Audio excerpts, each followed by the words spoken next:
Numa pequena cidade do interior, onde toda a gente parece conhecer toda a gente, o pior segredo que se pode ter é nenhum. Porque, ali, tudo se sabe.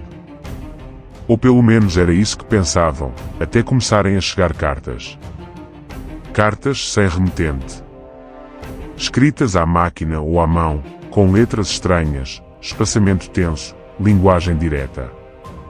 Cartas que sabiam demasiado sobre a vida das pessoas. Sobre relações, horários, hábitos, locais exatos onde alguém tinha estado. Pequenos detalhes que, teoricamente, só quem vivia ali é que podia saber. Foi assim que começou o caso das cartas de Circleville. Ao início, podia ter parecido apenas uma brincadeira de mau gosto. Uma carta isolada, um insulto, uma ameaça vaga. Mas rapidamente se percebeu que aquilo não era um episódio único. As cartas multiplicavam-se.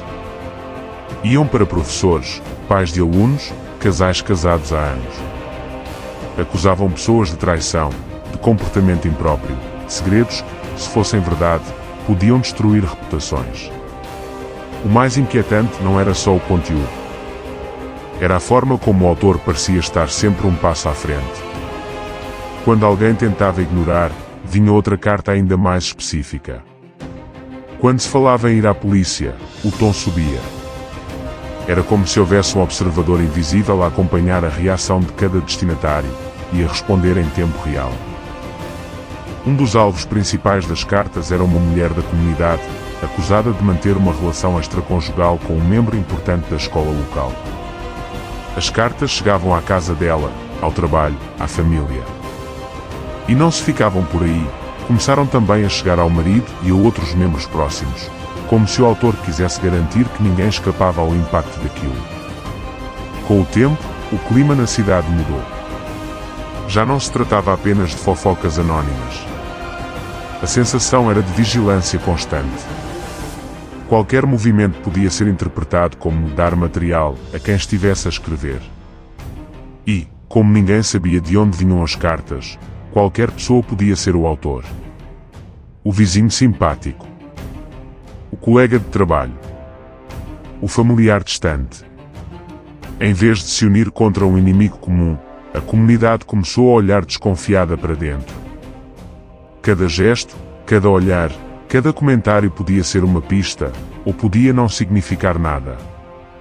O anonimato funciona assim, transforma um único agressor numa sombra que paira sobre toda a gente. Um dos passos mais extremos deste caso aconteceu quando as ameaças deixaram de ser apenas escritas. A certa altura, alguém decidiu subir o nível. Numa estrada usada regularmente por uma das vítimas das cartas, surgiu um letreiro ofensivo, exposto ao público.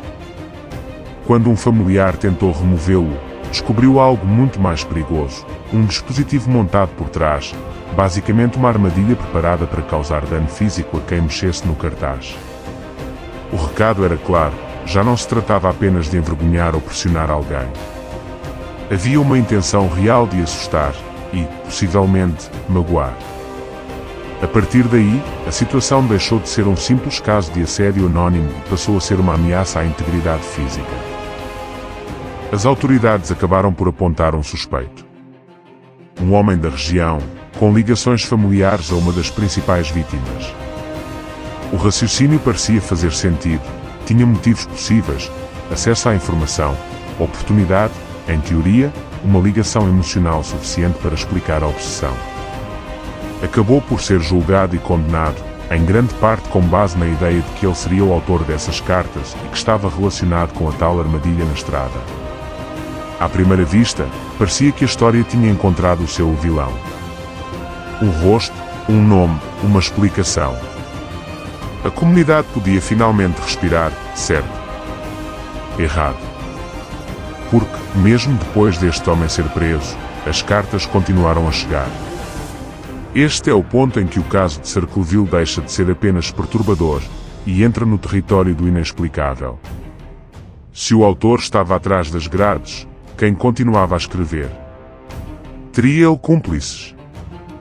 Alguém aproveitou o caos para imitar o estilo e continuar o jogo? Ou será que a pessoa errada tinha sido condenada desde o início? As novas cartas tinham um estilo muito parecido com o das anteriores. Mesmo tipo de linguagem, tom acusatório, conhecimento de detalhes locais.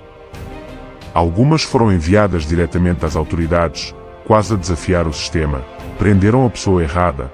A verdadeira história ainda não foi contada. O resultado foi devastador para a confiança em tudo, na justiça, na polícia e nas explicações fáceis. Do ponto de vista forense, tentou-se comparar as cartas com a escrita do suspeito, analisar padrões, procurar semelhanças.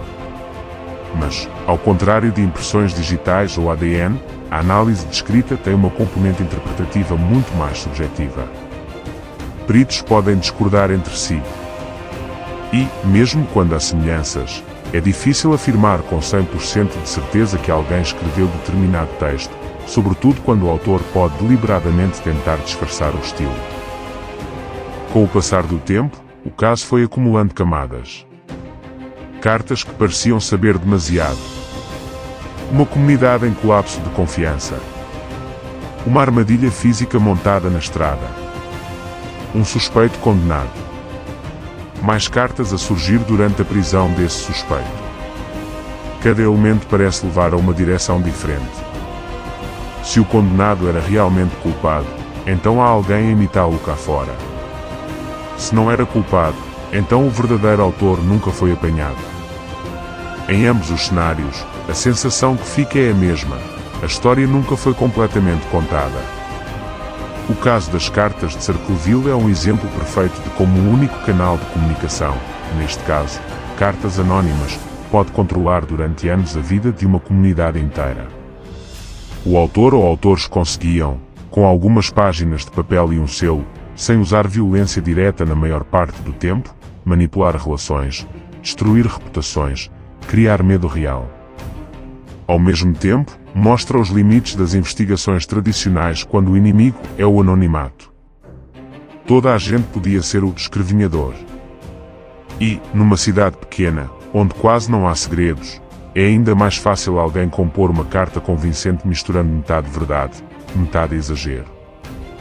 O mais inquietante é que, apesar de todos os anos passados, de programas de televisão, documentários, reaberturas de discussão em fóruns e podcasts, o caso continua sem uma conclusão definitiva amplamente aceite. O homem condenado teve, durante muito tempo, quem defendesse que era inocente. As cartas que continuaram a chegar alimentaram essa dúvida. E o verdadeiro rosto por detrás da maior parte delas, nunca foi mostrado ao público de forma clara.